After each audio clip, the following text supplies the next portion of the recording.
Move association మా వారు కూడా ఎలాంటి స్పందన లేకపోవడం చాలా ఇబ్బందికరం. ఇది వారికి బ్యాడ్ నేమ్. ఫిష్ వెంకట్ లాంటి ఒక వ్యక్తి చనిపోయిన తర్వాత కూడా వాళ్ళు ఎలాంటి స్పందన ఇవ్వకపోవడము, అదేవిధంగా ఎలాంటి వ్యవహారం చేయకపోవడము, అసలు ఫిష్ వెంకట్ అనే వ్యక్తిని వారు తిన్నట్టు వ్యవహరించడం చాలా చాలా బాధాకరం. అసోసియేషన్ వారికి ఒక విజ్ఞప్తి, 100 కోట్ల సినిమాలు చేయడం ఎంత ముఖ్యమో ఆ సినిమాల్లో నటించిన వాళ్ళు కూడా అంతే ముఖ్యం. మీరు చూడొచ్చు, ఆది అనే సినిమాలో ఫిష్ వెంకట్ గారు ఆ డైలాగ్ చెప్పకపోతే ఆ సినిమా హిట్ అయ్యేది కాదు. రవితేజ గారితో ఒక సినిమా చూశాను, అంటే చాలా సినిమాల్లో ఫిష్ వెంకట్ గారు లేకపోతే ఆ సినిమా అంత స్పష్టంగా అంత ఫేమస్ అయ్యేది కాదు. కానీ వారు నటించే సినిమాల్లో కూడా వారిని పట్టించుకోవడం అంటే అసోసియేషన్ వారు చాలా ఇది ఆలోచించాలి. ఒకటి చనిపోయిన వ్యక్తి గురించి కాదు, ఇంకా ఎంతో మంది ఉన్నారు. ఎంతో మంది జూనియర్ ఆర్టిస్టులు, ఎంతో మంది సినీ నటులు ఆరోగ్యంగా లేకున్నా కూడా సినిమాలు నటించి సినిమాల కళ పైన వాళ్ళకి అభిమానంతో ఉన్నారు. కాబట్టి అలా పట్టించుకోండి, ఇది మీకు మంచిది, తరతరాలుగా ఉండేటువంటి సినిమా యొక్క మంచిది అని చెప్పి తెలుసుకుంటున్నాను. Thank you. సో మీరు ఆయనతోటి పనిచేసిన అనుభవం కావచ్చు, సినిమాలు అవ్వచ్చు, ఎలా ఉండేవారు ఫిష్ వెంకట్ గారు? మంచి వ్యక్తిత్వం ఉన్న మనిషి అయినా, కష్టపడే మనిషి. అప్పట్లో పేమెంట్లు చాలా తక్కువ ఉండే, 400-600 రూపాయలు పేమెంట్ ఉండే. రోజు షూటింగ్లు ఉంటుండే, నెలలు 20 రోజులు షూటింగ్లు ఉంటుండే. తర్వాత ఇప్పుడు ఆ తర్వాత మాతోనే షూటింగ్ చేస్తుండే, 600-700 రూపాయలకు రోజు చేస్తుండే. ఆది సినిమా తర్వాత ఫిష్ వెంకట్ అన్న లెవెల్ చేంజ్ అయింది. ఆదికి VV Vinayak director, first picture direction VV Vinayak సార్ది. అయితే ఆ సినిమా వివి వినాయక్ సార్కి లక్కీ అని చెప్పేసి వివి వినాయక్ సార్ ప్రతి సినిమాలో బండిలో కానీ, ఆ తర్వాత ఆయన రేంజ్ చేంజ్, తర్వాత రోజు 10,000-20,000 రెమ్యునేషన్ అయినది. మంచి పొజిషన్ పోయిండు.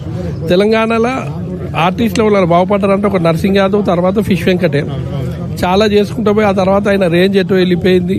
కొంచెం ఏజ్ అవడంతో, కొన్ని అనారోగ్యంతో మరి ఈ రోజు ఇట్లా జరిగినందుకు చాలా మనసు బాధ అనిపిస్తుంది అన్న. 600 నుంచి 400 పేమెంట్ నుంచి చేసినాం మేము. సీతయ్య లాయిర్లో 400 పేమెంటే రోజు. పొద్దుగాల 5 గంటలకు పోతే సాయంత్రం 6 గంటలకు 400 పేమెంట్. సీతయ్య లాయిర్లో ఈ సినిమాలు, అట్లాంటి చాలా సినిమాలు చేసినాము. ఆయన లేడన్న విషయం చాలా బాధ అనిపిస్తుంది అన్న. ఇండస్ట్రీ నుంచి మీరు ఎలాంటి సపోర్ట్ ని కోరుకుంటున్నారు వాళ్ళ కుటుంబానికి? అంటే హాస్పిటల్లో ఉన్నప్పుడు కూడా కొంతమంది స్పందించి డబ్బులు ఇవ్వడం జరిగింది. ఇప్పుడు ఎలాంటి హెల్ప్ మీరు ఆ ఫ్యామిలీకి చేయాలి? అంటే 2 అబ్బాయిలు ఉన్నారు అన్న, వాళ్ళకి ఏం జాబ్స్ లేవు.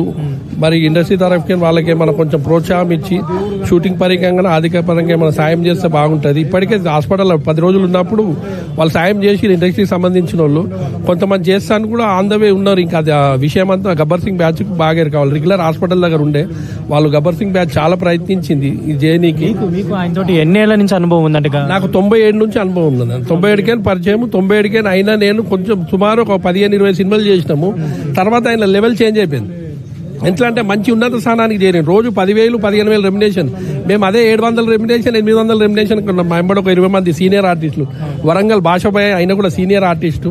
అట్లా కొంతమంది ఉండే మేము అయిన లెవెల్ చేంజ్ అయ్యింది.